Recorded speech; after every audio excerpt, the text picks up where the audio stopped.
तुकाराम महाराजांच्या पालखी सोहळ्याचं काल अगदी भक्तिमय वातावरणामध्ये प्रस्थान झालं आणि आता आज पुढच्या मुक्कामाकडे पालखी रवाना होतीये। आणि या संदर्भात आणखी तपशील देत आहेत आमचे प्रतिनिधी सुजित काळंगे। सुजित, जगद्गुरू संत तुकाराम महाराजांची पालखी आज इनामदार वाड्याकडून त्या ठिकाणी आकुर्डीपर्यंतचा प्रवास करते आहे। काल इनामदार वाड्यामध्ये मुक्काम केल्यानंतर आज सकाळी अगदी 8:30ला खरं तर ही पूजा सुरू झाली आहे, परंतु या सगळ्याच्या आधी अगदी सकाळी पहाटे 6 वाजल्यापासून अगदी काही वारकरी सुट्ट्या पद्धतीनं असो किंवा काही वारकरी दिंडी पद्धतीनं असो हे आता आकुर्डीच्या दिशेनं मार्गक्रमण करत आहेत। पावसाचं सावट आहे, वेगवेगळ्या ठिकाणी पावसामुळे प्रचंड गर्दी होते आहे, ट्रॅफिक जाम होत आहे, पण तरी सुद्धा ही सगळी मंडळी जी आहे ती मजल दर मजल करत त्या ठिकाणी आकुर्डीच्या दिशेनं जाताना आपल्याला पाहायला मिळते।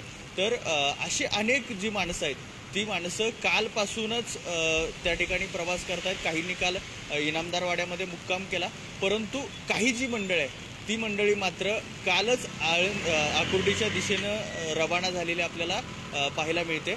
या सगळ्या पार्श्वभूमीवरती प्रशासनानं मोठी खबरदारी घेतलेली आपल्याला पाहायला मिळते। अगदी सकाळपासून या प्रशासनानं सातत्यानं लोकांची कुठं अडचण होऊ नये यासाठी अगदी देहूपासून ते आकुर्डीपर्यंत ठिकठिकाणी काळजी घेतलेली आपल्याला पाहायला मिळते। जी सुजित, आता जसं तुम्ही म्हणालात की पाऊस सुद्धा पडतोय, तर त्या दृष्टीनं वारकऱ्यांची काय नेमकी सोय करण्यात आलेली आहे पावसात त्यांना फार त्रास होऊ नये यासाठी?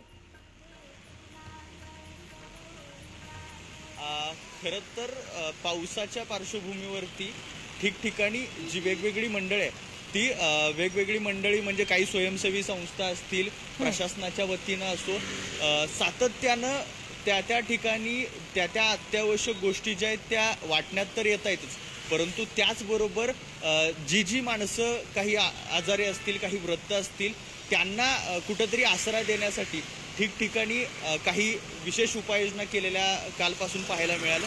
असं प्रशासनानं सुद्धा एक जबाबदारी घेतलेली आहे, त्या ठिकाणी ट्रॅफिक जाम होऊ नये, त्या ठिकाणी कुठेही लोकांना गैरसोय होऊ नये, त्या ठिकाणी लोक कुठेही उघडे पडू नयेत यासाठी सातत्यानं प्रयत्न केले जात आहेत। जी, धन्यवाद सुजित दिलेल्या सगळ्या तपशिलांसाठी। हे दृश्य आपण बघतोय संत तुकाराम महाराजांच्या पालखी सोहळ्याचं काल अगदी भक्तिमय वातावरणात प्रस्थान झालं आणि आता पालखी पुढच्या मुक्कामाकडे रवाना झाली आहे।